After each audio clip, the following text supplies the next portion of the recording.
दोस्तों, स्वागत है आप सभी का मेरे चैनल इंग्लिश फॉर ऑल में। आज की इस वीडियो में अपन रीड की तैयारी कर रहे स्टूडेंट्स के लिए यूनिट 3 में मॉडल्स का जो पार्ट है आपका उससे पढ़ेंगे अपन इसके पार्ट फर्स्ट में। और ये एक सीरीज़ में बना रहा हूँ, लगभग 3-4 वीडियोस बनेंगे मॉडल्स के, तो ध्यान से पढ़िएगा। बहुत इंपॉर्टेंट टॉपिक है, इससे रिलेटेड क्वेश्चन हर एग्ज़ाम में लगभग आते हैं, तो बहुत ध्यान से पढ़िएगा। थोड़ा टिपिकल टॉपिक भी है ये। तो चलिए बढ़ते हैं आगे। देखिए दोस्तों, सबसे पहले तो अपन मॉडल ऑक्सिलरीज पढ़ें, उसके पहले ये देखना ज़रूरी है कि वास्तव में ऑक्सिलरीज क्या होती है। व्हाट इज़ ऑक्सिलरी, कि हम ऑक्सिलरी कहते किसको हैं। उसके बाद अपन फिर मॉडल ऑक्सिलरी की बात करेंगे। तो ऑक्सिलरीज जिसको अपन जनरली हेल्पिंग वर्ब्स भी बोलते हैं, तो ऑक्सिलरीज क्या होता है, in other words are helping verbs. एक प्रकार से वो क्या है, वो हेल्पिंग वर्ब्स होती हैं that help main verb in making a sentence negative, interrogative and passive. तो ऑक्सिलरीज वो होती हैं, वो हेल्पिंग वर्ब होती हैं जो मेन वर्ब की मदद करती है। किसी भी सेंटेंस को नेगेटिव बनाना हो तो भी, उसे पैसिव बनाना हो तो भी, उसे इंट्रोगेटिव बनाना हो तो भी, या उसे प्रोग्रेसिव या अपन कहें तो कंटिन्यूस में बनाना है तो भी हमें उसकी मदद लेनी पड़ती है। मेन वर्ब को हमेशा एक हेल्पिंग वर्ब की मदद लेनी पड़ती है, उसे अपन कहते हैं ऑक्सिलरी। अब देखिए यहाँ पर एक सेंटेंस है, ही मेक्स फर्नीचर। ठीक है ना, ये एक पॉजिटिव सेंटेंस है, अफर्मेटिव सेंटेंस है। He makes furniture. अब यहाँ पर वर्ब कौन सी है, अपनी मेक। अब इस सेंटेंस को मुझे नेगेटिव बनाना है, मुझे क्या करना है, ही मेक्स फर्नीचर। इस सेंटेंस को मुझे नेगेटिव बनाना है तो मुझे क्या करना पड़ा, he does not make furniture. यहाँ पर मुझे डज हेल्पिंग वर्ब का यूज़ करना पड़ा, तब जाके ये नेगेटिव बना, वरना इसको नेगेटिव बनाना संभव नहीं था।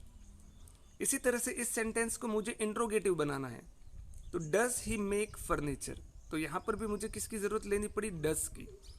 तो इस तरह से आपने देखा ऑक्सिलरी एक प्रकार से वो हेल्पिंग वर्ब होती है जो क्या करती है, मेन वर्ब की मदद करती है किसी सेंटेंस को नेगेटिव बनाने में, इंट्रोगेटिव बनाने में, या उसे पैसिव बनाने में। अब देखिए यही सेंटेंस है, ही मेक्स फर्नीचर। अगर मुझे इसे पैसिव बनाना है, सपोज इस सेंटेंस को, तो मैं कैसे बनाऊंगा, फर्नीचर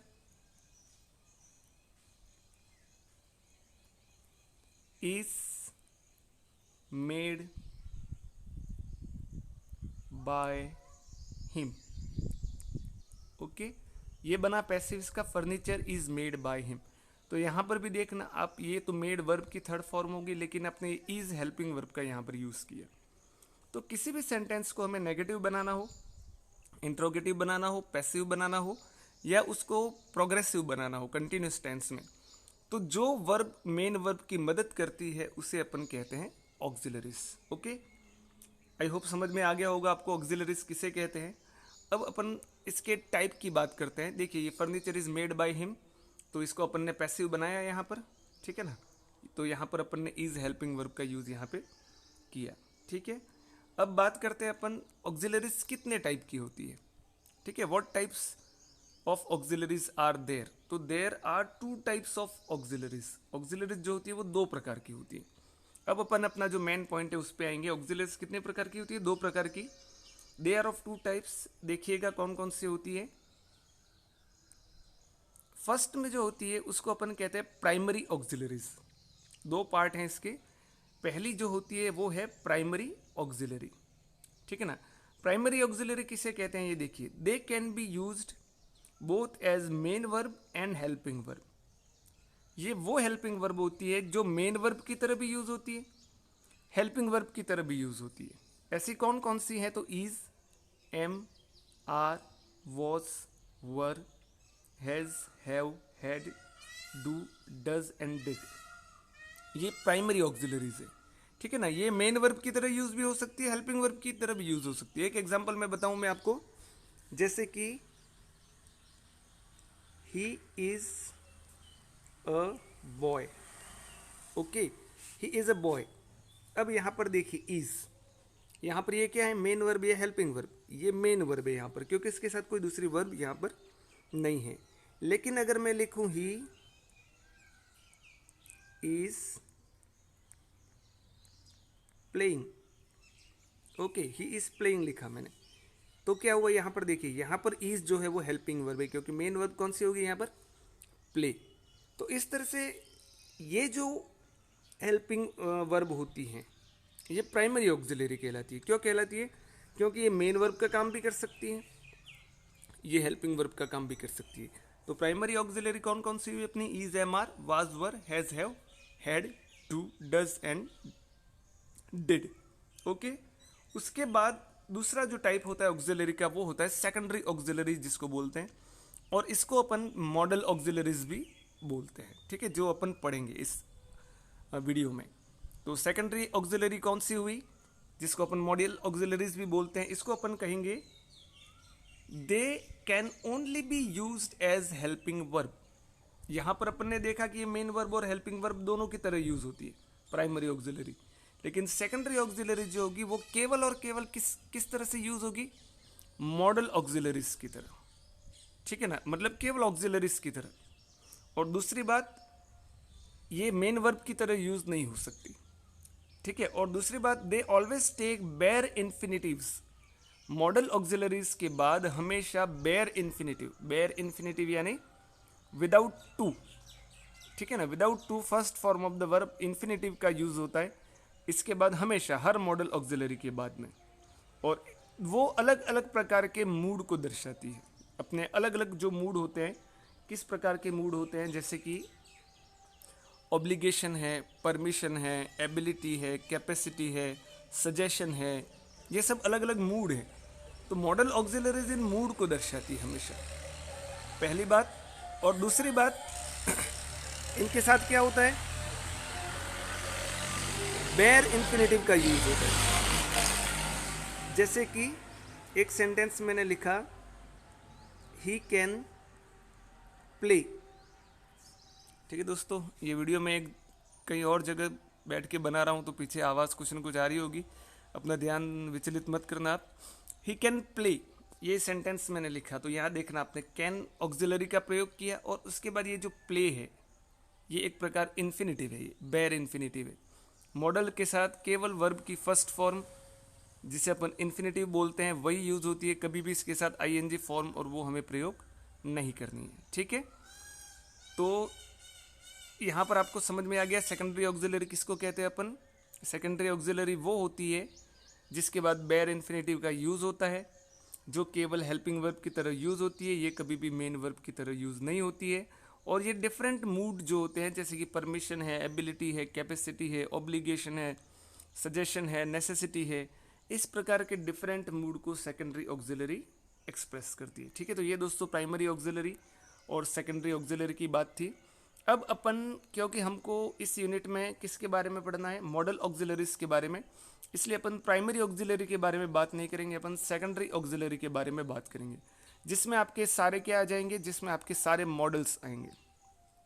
मॉडल्स आपके कौन कौन से आपको ध्यान में होगा? Can, may, must, ought, should, will, would, can, could, might. ठीक है ना, ये सारे मॉडल्स आपको ध्यान में होंगे। अब अपन क्या करेंगे? उन सारे मॉडल्स को उनके मूड के अकॉर्डिंग पढ़ेंगे, क्योंकि इंडिविजुअल मॉडल पढ़ने से हमेशा कंफ्यूजन होता है, इसलिए अपन वो जो मूड एक्सप्रेस करते हैं उनके आधार पर सारे मॉडल्स को पढ़ेंगे। तो सबसे पहला मूड होता है परमिशन। ठीक है ना, परमिशन यानी किसी से आज्ञा लेना। परमिशन जो होती है दोस्तों, वो दो मॉडल्स के द्वारा एक्सप्रेस की जा सकती है, कैन और मे। कुछ और मॉडल्स भी हैं लेकिन वो मैं आपको बाद में बताऊंगा। यहाँ पर अपन कैन और मे को डिफरेंस देखकर पढ़ेंगे इसको। तो परमिशन जो होती है वो किसके द्वारा एक्सप्रेस की जाती है? कैन और मे के द्वारा। अब मे जो होता है उसका यूज अपन कब करते हैं? May is used for formal permission. ठीक है ना, जब आपको कोई औपचारिक परमिशन मांगनी, इन द सेंस ऐसी परमिशन जो आप ऐसे व्यक्ति से मांग रहे हैं जो आपसे उम्र में बड़ा है, पद में बड़ा है, डेजिग्नेशन में बड़ा है, या किसी भी दृष्टि से आप उसको रेस्पेक्ट दे रहे हो, और उस समय अगर आपको उससे परमिशन मांगनी है तो उस समय मे का यूज किया जाता है। जैसे कि मे आई कम इन सर। अब यहाँ पर आपने सर शब्द का यूज किया, तो कहीं ना कहीं आप जिससे परमिशन मांग रहे हो वो आपसे कहीं ना कहीं किसी न किसी कंडीशन में वो आपसे क्या है? वो आपसे बड़ा है, चाहे वो उम्र में हो, चाहे वो पद में हो, चाहे वो किसी भी चीज़ में हो। इसी तरह से may I take this chair gentleman, यहाँ पर भी देखिए आप, may I take this chair gentleman. अब जेंटलमैन शब्द का यूज़ किया, इसका मतलब you are giving respect to that person. ठीक है, आप क्या कर रहे हो, आप उससे रेस्पेक्ट दे रहे हो, इसलिए आपने यहाँ पर किसका प्रयोग किया, मे का प्रयोग किया। ठीक है, इसी तरह से विजिटर्स में use third entrance in case of any difficulty, तो यहाँ पर भी क्या हुआ, विजिटर्स में use third entrance in case of any difficulty, यहाँ पर परमिशन दी गई है। तो मे का प्रयोग परमिशन न केवल मांगने के लिए किया जाता है, परमिशन देने के लिए भी किया जाता है। तो विजिटर में use third entrance in case of any difficulty, तो जिनको परमिशन दी जा रही है वो भी क्या है, कहीं ना कहीं रेस्पेक्ट के योग्य हैं, इसलिए आपने यहां पर मे का यूज किया। You may use my bike if you like, अगर तुम चाहो तो मेरी बाइक का यूज कर सकते हो। तो यहां पर भी देखिए आपने किसका प्रयोग किया, यहां पर भी आपने मे का प्रयोग किया, क्योंकि आप कहीं ना कहीं क्या करना चाह रहे हो, सामने वाले को कहीं ना कहीं रिस्पेक्ट देना चाह रहे हो। तो परमिशन, फॉर्मल परमिशन देने के लिए और लेने के लिए अपन किसका यूज करते हैं, मे का यूज करते हैं। ओके, उसके बाद अगर बात कर रहे हैं अपन कैन की, तो कैन का यूज जो होता है वो कहां पर होता है, is used for informal permission. May का यूज फॉर्मल परमिशन के लिए होता है, कैन का यूज होता है वो इनफॉर्मल परमिशन, यानी जब आप परमिशन देने और लेने की बात ऐसे व्यक्ति से कर रहे हो जिसके साथ आपके रिलेशन है वो इनफॉर्मल है, आपको ज़्यादा वहाँ पर सम्मान देने की ऐसी ज़रूरत नहीं होती है, जैसे कि वो कोई आपका कजिन है, कोई आपका फ्रेंड है, कोई आपका रिलेटिव है। तो इस प्रकार के व्यक्तियों से जब अपन परमिशन की बात करते हैं लेने या देने की, तो अपन किसका यूज़ करते हैं, कैन का। ठीक है ना, जैसे कि can I use your pen dear, तो आपने यहाँ पर देखिए कौन से शब्द का प्रयोग किया, डियर। इसका मतलब जो रिलेशन है आपका उस व्यक्ति के साथ है वो थोड़ा इनफॉर्मल है, ज़्यादा वहाँ रिस्पेक्ट देने की बात नहीं आ रही है, तो आपने यूज़ किया कैन का। ठीक है, इसी तरह से can I sit here Sunil, यहाँ पर भी आपने उस व्यक्ति को बाय नेम, मतलब नाम लेकर उसको बुलाया, तो इसलिए आपने किसका यूज़ किया, can I sit here, can का यूज़ किया। इसी तरह से can you guide me brother, अब यहाँ पर भी आपने देखिए ब्रदर शब्द का यूज़ किया, इसका मतलब वो कहीं ना कहीं आपका जो रिलेशन है वो इनफॉर्मल है, तो आपने यहाँ पर किसका यूज़ किया, कैन का। You can sit here if you like, permission देने के लिए भी यहाँ पर जिस व्यक्ति को आप दे रहे हो परमिशन उसके साथ आपके रिलेशंस कैसे हैं, इनफॉर्मल हैं, तो आपने कैन का यूज़ किया, you can sit here if you like.